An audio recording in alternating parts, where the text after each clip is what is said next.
e hoje nós vamos falar sobre Simple Past.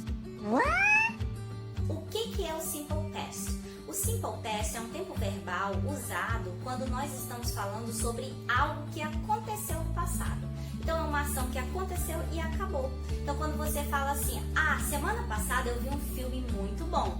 Aí você vai usar o Simple Past, porque é uma ação que aconteceu no passado, começou e acabou.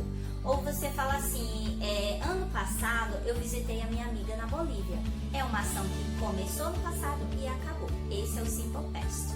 O Simple Past ele tem duas classificações de verbos, os verbos regulares e os verbos irregulares. Hoje nós vamos falar sobre os verbos regulares. A regra geral para colocar um verbo na forma passada é acrescentar o ED. Essa é a regra geral. Além da regra geral, nós temos outras 3 regrinhas também para colocar os verbos regulares aí no passado. Então, a regra geral é acrescenta o ED na terminação do verbo regular para que ele fique no passado. Um exemplo é o verbo watch, que no passado vai ficar watched. Ou o verbo walk, que no passado vai ficar walked. Ou o verbo work, que no passado vai ficar worked.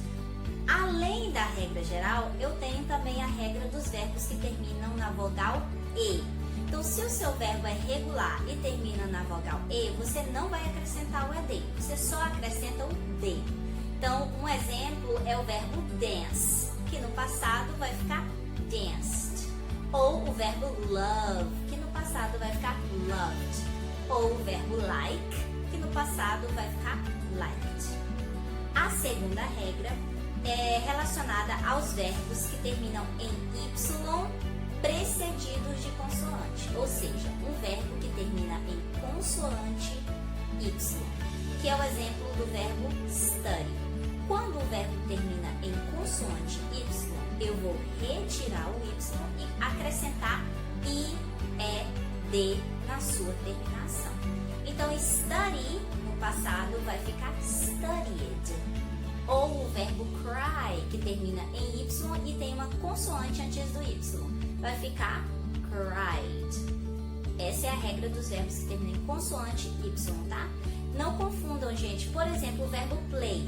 O verbo play no passado ele termina em Y, porém, antes do Y é uma vogal, não uma consoante. Nesse caso, eu não vou trocar o Y por IED, eu vou simplesmente colocar ED na sua terminação. Então, o verbo play no passado é played, porque ele termina em Y, porém, antes do Y é uma vogal e não uma consoante.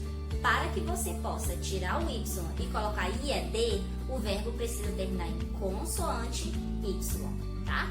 Que é o exemplo do study, que fica studied, e cry, que fica cried. Ok? Bom, pessoal, a terceira regra, ela é relacionada aos verbos que terminam em consoante, vogal, consoante, que nós chamamos de verbos CVC.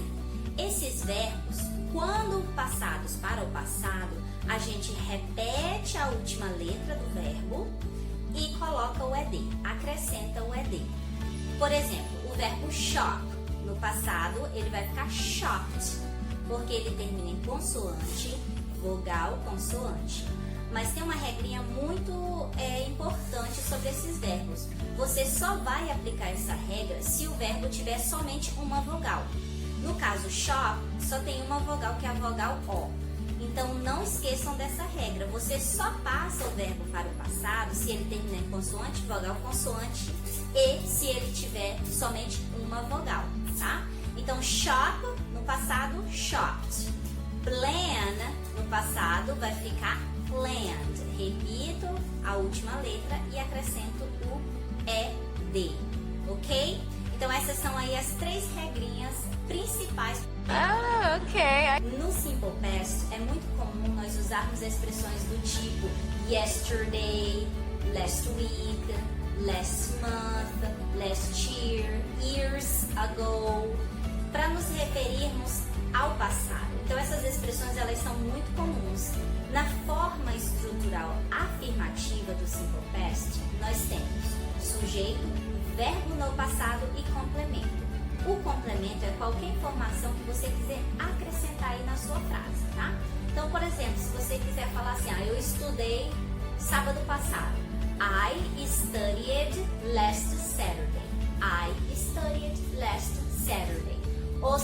falar, assisti um filme semana passada. I watched a movie last week. I watched a movie last week. Ou você fez compra semana passada. I shopped last week. Ou last month, no mês passado. Então, a estrutura da forma afirmativa do Simple Past é essa. Sujeito, o verbo na forma passada e um complemento. Na forma negativa, nós temos um auxiliar, que é o did. Aí você pode falar, professora, mas did não é o passado do verbo do? Também, tá? Mas aqui ele funciona como auxiliar e não tem tradução. Ele só está na frase para indicar que nós estamos falando do passado. Então, na forma negativa do Simple Past, nós temos o did mais o not. E abreviado fica did, tá? Para todos os sujeitos, você vai usar o did not na forma negativa. Então, você fala assim, olha, eu não estudei para a prova do mês passado, do mês anterior ou do mês passado. I didn't, ou I did not, study for the test last month. Eu não estudei para a prova. Né? Ou você fala assim, eu não assisti o filme. I didn't, ou did not, watch the movie. Observem que na forma negativa, o verbo não fica na forma do passado. Por que, professor, o verbo não fica na forma negativa? Quando ele não fica na forma negativa no passado? Porque o did já indica passado. Então, ficaria redundante se nós também colocássemos o verbo no passado. Então, nesse caso, a forma negativa é didn't ou did not e o verbo na forma do presente, para indicar passado negativo, tá? Passado na forma negativa. Ou você fala assim, eu não dancei na festa. I didn't dance at the party. I didn't dance at the party. E para qualquer sujeito você vai usar aí o did not, tá, gente? Mesmo que seja ele ou ela, qualquer um. She didn't dance. He didn't dance. Então essa é a forma negativa. Certo, pessoal? Hi, Daniel. Hi, Cleide. How are you doing? I'm great. How are you? I'm great. Thanks. So, what did you do last vacation? Last vacation, I visited my family. Nice. Did you like it? I did like it. Fun. Did you study hard? I did not study hard. Okay. Okay, thank you very much, Daniel. Bye. Bye. Na semana que vem nós vamos falar sobre verbos irregulares e a forma interrogativa do Simple Past. Alright? See you!